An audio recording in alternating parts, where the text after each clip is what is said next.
Hey everybody, this is Tim and welcome to the show.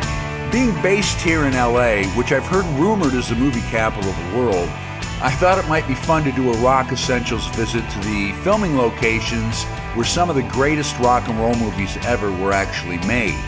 At the time, most of these films were totally dismissed by the Hollywood establishment, but have since gone on to become amongst the most beloved and rocking films ever made.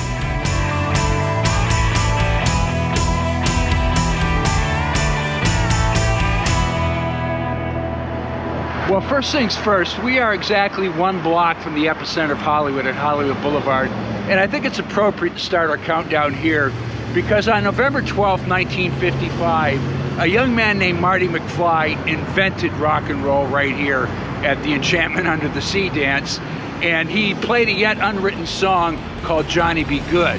And upon hearing it, a young gentleman named Marvin Berry calls his cousin Chuck and says, "You know that new sound you've been looking for? Well, listen to this."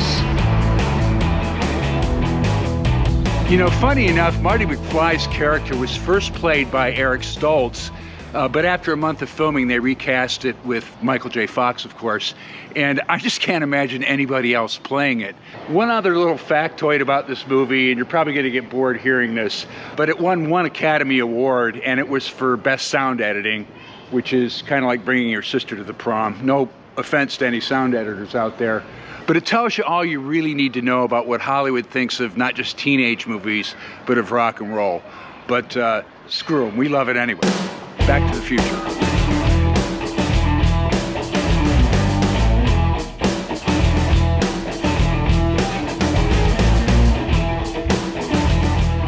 You know, I think what makes a film rocking isn't necessarily that it's about music, it's kind of about the cool factor. And this next location that we're going to check out right here was from a movie not necessarily about music, although it had a really great soundtrack.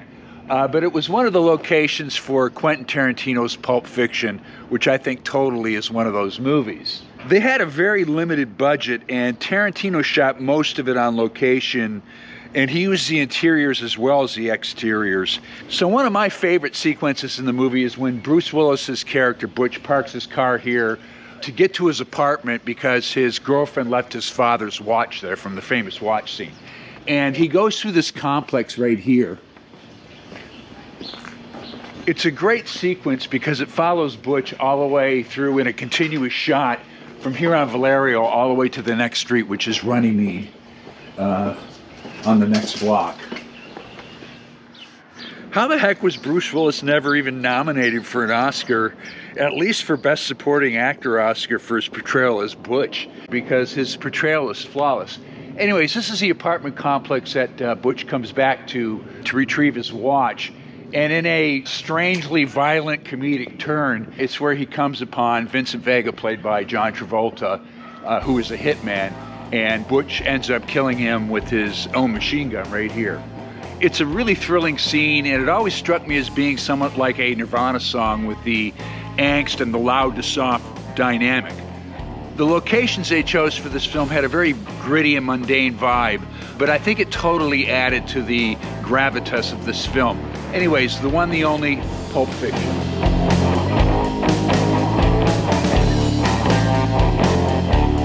So we're about 25 miles south of LA on Glassell Street in the historic Old Town district of Orange, California, almost in the shadow of Disneyland. And I'm wondering if you can guess which city and state this stood for in one of the great rock and roll movies ever made in 1996. If you guessed Erie, PA, circa 1964, you'd be exactly right. This stood in for Patterson's Appliance Store in That Thing You Do. And much of the movie was filmed right here. The scene here where the fictional band The Wonders first hear their record being played on the radio is one of the most gleefully thrilling moments of any movie ever made, and you gotta hand it to director Tom Hanks for pulling it off.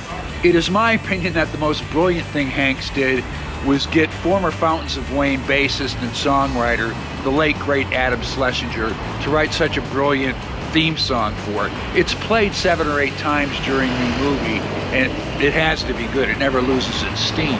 I've always wondered if the Oneaters were modeled after a real American band called the Knickerbockers, who had a hit in 1965, I believe, called Lies. Great song.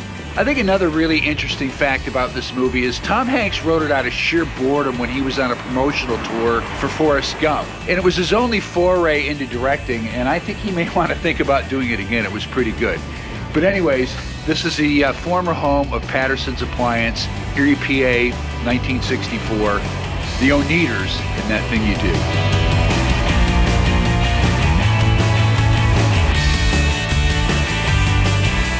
Another comedy on the all-time best rock and roll movies ever made has to be Cheech and Chong's 1978 film, Up in Smoke, and a lot of it was filmed on location here in LA.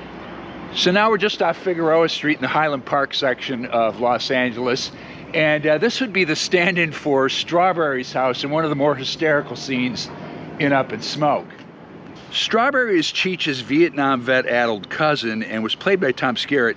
And when he and Cheech go out looking for, what else, weed, Tommy Chong is left here alone and a party with a Fellini-esque cast of druggies, including the unforgettable June Fairchild, who snorts the Ajax cleanser. It's turning blue. So the whole time they're here, they're being staked out in a van by Stacy Keach's Sergeant Stadenko and his band of hilariously inept cops. And this is where they finally make the bus. Pedro's not here.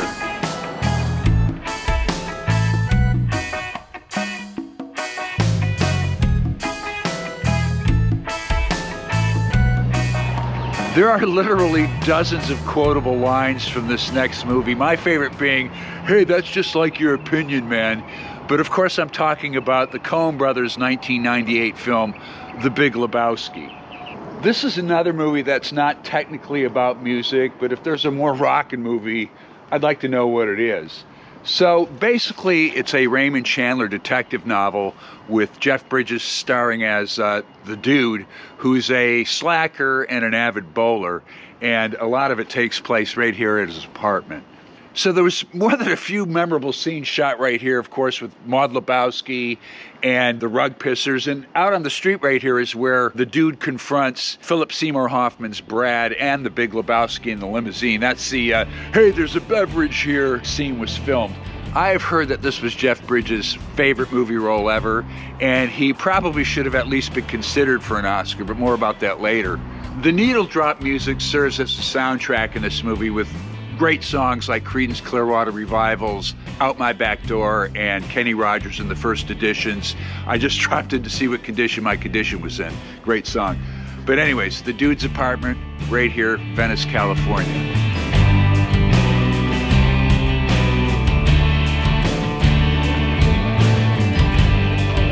So this is Griffith Park Observatory, and it's got to be one of the most famous LA landmarks there is. But it also served as one of the principal filming locations for one of the most iconic rock and roll movies ever, 1955's Rebel Without a Cause. So let's go take a look.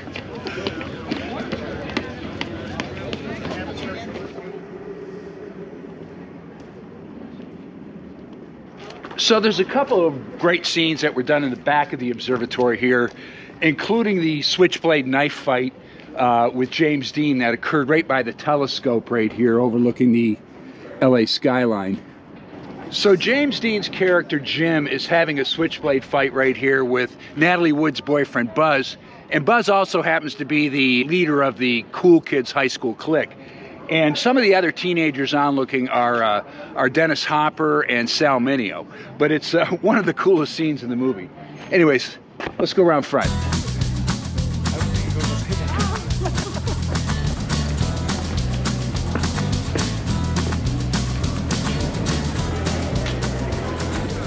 So this is the observatory's main entrance, and how cool are these doors right here. But this is a planetarium that James Dean class is on a field trip at, and it brings me to the point of why I think this film is so rocking. I think it was the first somewhat real Hollywood portrait of teenagers ever. Before this, they were always portrayed like in Andy Hardy movies as being just squeaky clean.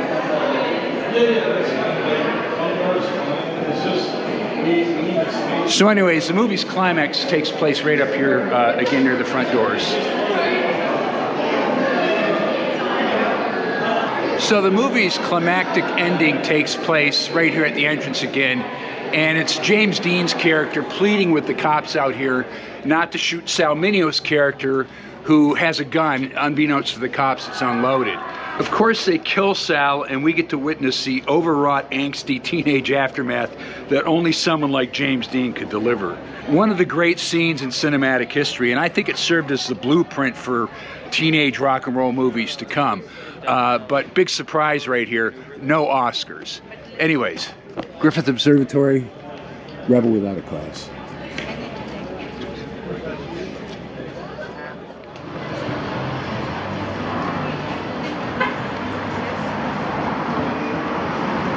during the tour bus road trip in Almost Famous, William and the fictional band Stillwater arrive in Phoenix at the King of the Road Motor Lodge. But the real location is right here on Hollywood Boulevard. We're just a block down from the Chinese Theater at the famous Hollywood Roosevelt Hotel. And fun fact, the very first Academy Awards ceremony was conducted here back in 1929.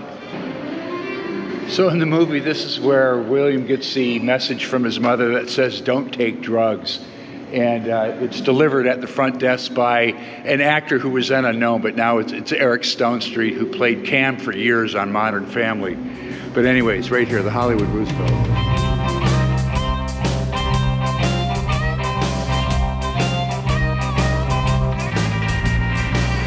We're smack dab in the middle of West Hollywood on the Sunset Strip at what is now the Andaz Hotel, and this used to be the site of the legendary Continental Hyatt House, the Riot House.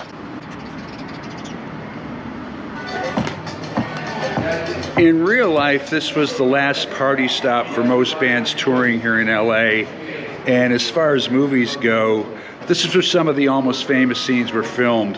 You know, walking down the halls, hanging out in the rooms. But I think my favorite movie that was filmed here has to be This Is Spinal Tap. And not just because I think it's hilarious. There's a lot of truth in there, especially if you've been in a band before. And my favorite scene is right here in the lobby when David St. Hubbins is being interviewed by the director, Marty DeBurgi, played by Rob Reiner, about why Nigel Tufnell is leaving. Of course, David St. Hubbins gives his famous last line, "We shan't work together again." Right here, the Continental.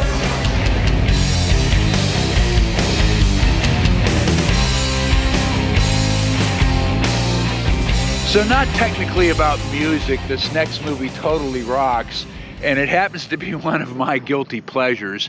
And of course I'm talking about the 1978 musical Grease.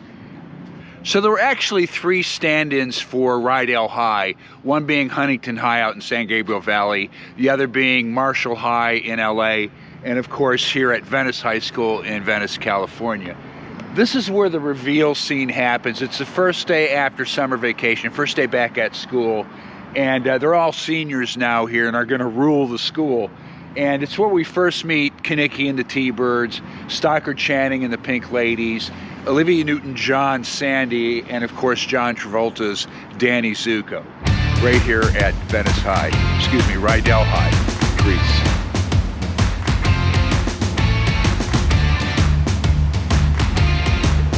So now we're in the Cypress Park section of Los Angeles, and this parking lot and supermarket right here was the scene of A Star Is Born with Bradley Cooper and Lady Gaga. As a matter of fact, it's right here in the parking lot where they sit down and you hear the first inklings of what's going to become Shallows, their hit duet.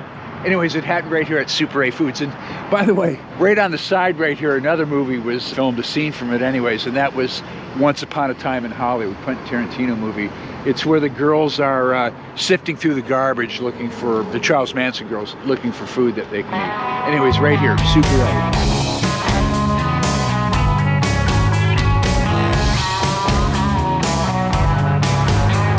In 2006, one of my very favorite bands released their first full-length movie, and of course I'm talking about Tenacious D in The Pick of Destiny. There are a couple locations that I think are really rocking, including the aptly named Halfway House Cafe here, and it gets its name because it's halfway between LA and Palmdale. Besides The Pick of Destiny, there's been several movies filmed here, including Maverick, Top Gun, and one of my personal favorites, Heartbreak Ridge with Clint Eastwood. It all takes place right here.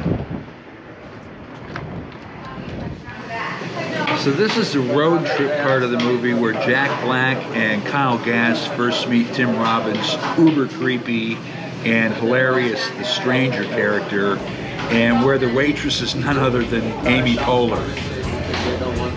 So there were tons and tons of cool cameos in this movie. My favorite being Ben Stiller as the Guitar Center dude.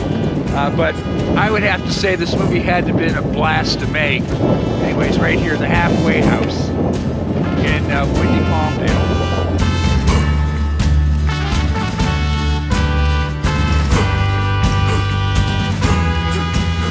So this is the kind of stuff that actually fascinates me.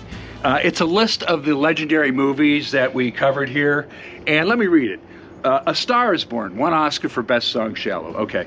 Almost Famous, 1 Oscar for Best Original Screenplay. Back to the Future, 1 Oscar for Best Sound Editing. That Thing You Do, no Oscar, lost for song to Pocahontas. Right. Pulp Fiction, 1 Oscar for Best Screenplay written for the screen. In other words, let's throw Quentin Tarantino a bone because he's made us a lot of money. Rebel Without a Cause, no Oscar. Grease, no Oscar. The Big Lebowski, no Oscar, not even a nomination for that one. Up in Smoke, no Oscar or nomination. Pick of Destiny, no Oscar or nomination. And this is Spinal Tap, no Oscar, no nomination for this absolutely visionary movie. And I think what this really says is you can depend on the Academy of Motion Pictures to always get it right. Anyways, that's our take on the greatest rock and roll movie locations here in Hollywood. And let us know what you think in the comments below.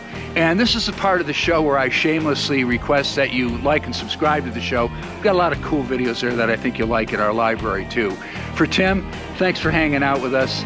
Be kind to one another. Peace out.